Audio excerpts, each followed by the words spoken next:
Good night, everyone. I really can't see anyone, but I can see what's in front of me, and you're here for what's in front of me. Okay. I want to say this before I start.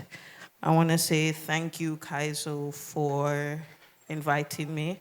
Thank you for thinking of me as worthy enough, which I know I am, but also for you thinking of me as being worthy enough. It's great when people see you the way you see yourself. And then to the rest of you, I want to say that, to you, I want to say that this story is about memory, because part of what it means to be Caribbean is to remember and to forget and to remember. And so this story is written in parts, and it's partially my memory, given to a character who is not me or never was me. And it's written in parts because it's part of a memory. And the part that I'm offering you is my through and my response to films that talk about what it means to be haunted. I know you know the one that I can't name right now, because memory. It just come out. What's the name of this one? Anyway. Sinners. Jeez. Y'all have me nervous. All right, and also it's called Rolling Calf, and it's a call to Nala Hopkinson's story that involves a rolling calf that I can't remember. That was for humor. All right, let's go. I swear I'm ready for this. Exhale. No, sir, what this place there? Up at God where I go? I hadn't been back here in years. My stomach reminded me, it churned. I tasted its acid. Candice seemed unfazed, focused on the road. She clung to me, wrapped her fingers around the back of my arm, her nail beds resting against my breast. I slowly pulled away and leaned against the door. Fuck, it's like this girl don't know time and place, boy. Nothing here was smooth. The dips and bends of dried waterways and diverted streams were converted to bumpy, slippery concrete and riverstone roads. Massive stones sprayed paint like a rite of passage, a portal with a message for the people passing through. Jah guide, Rastafari, no weapon that rise against I shall prosper. Protect us, Jah.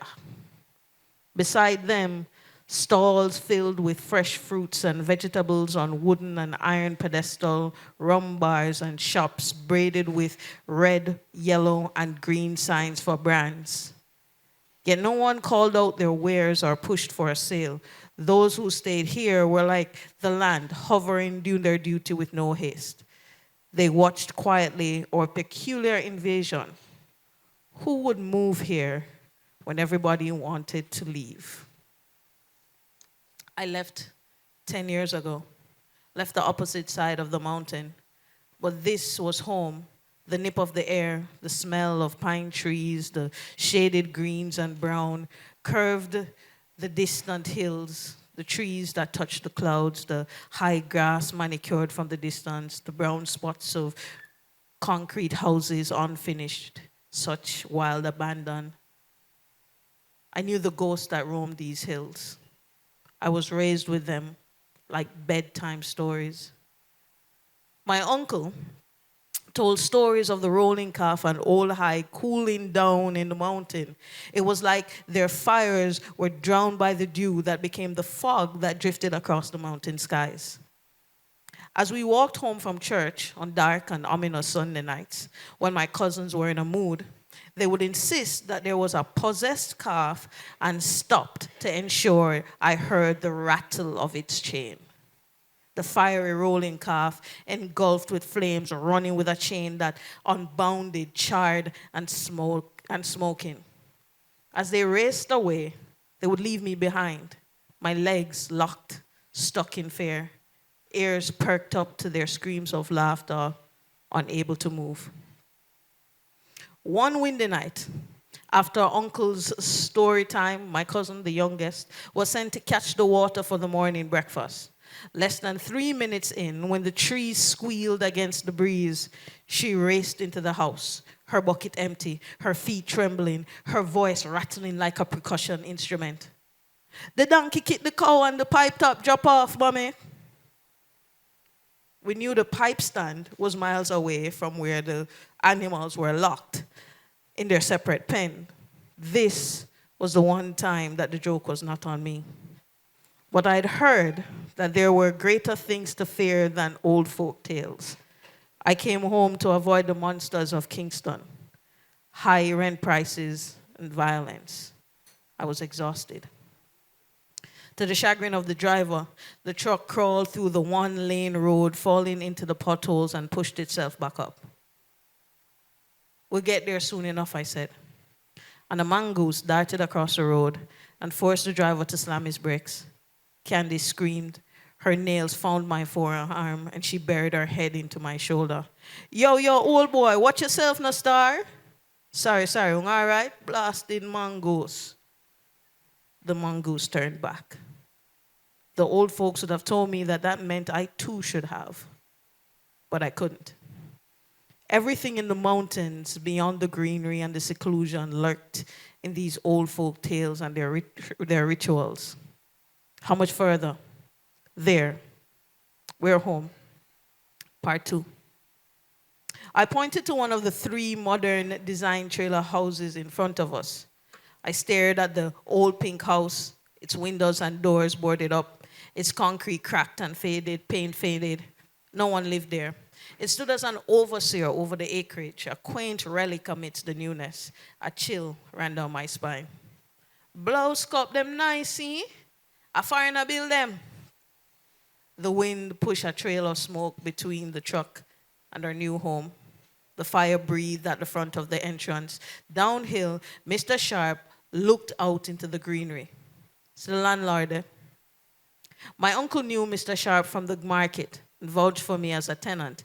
And I suppose that he told him that I was strange and been through some things. Nice man.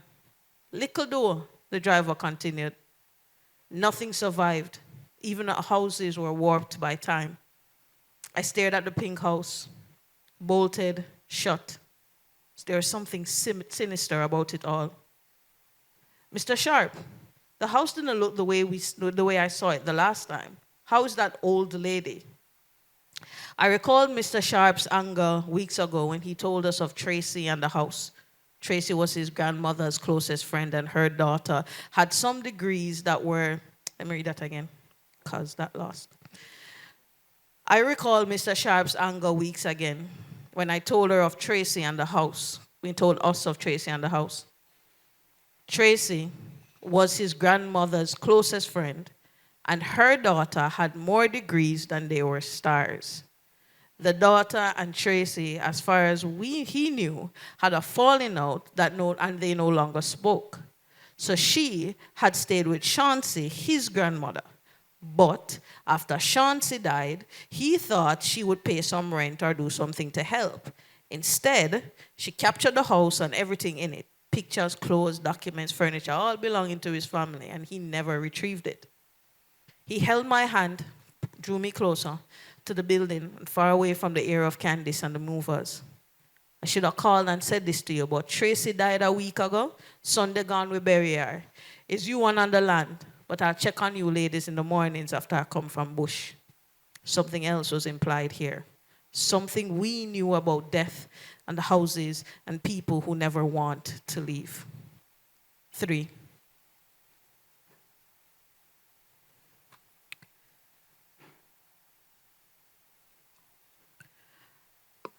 I couldn't take my eyes off the things. I had locked in what it was before it began to burn. Sharp's gonna burn down that building, you know. We sat in the wicker chair, me with a drink, Candies curled like a baby in my lap. In the house, boxes cluttered the floor, everything we own hidden and stacked in the corners waiting for its place. We should put up curtains. I don't want anyone peeping on you tonight, I said. She smiled. 4. I wandered through the house, absorbing the musty smell, the coldness of the floor, the dampness of the walls, the way the night was more blue than black. I loved this place. The sounds of night filled up the space, the breeze pushing the trees against the zinc roof, raking the branches like nails against glass. The river's trickle amplified. The hills at night had its meaning of silence. Nothing slept here, just held its breath a little longer.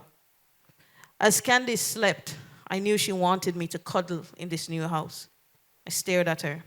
I stared at the decision I'd made to move in with her, to let this be longer than a booty call, to take her seriously. I held my 3rd drink of rum. My palms felt clammy. I took another sip.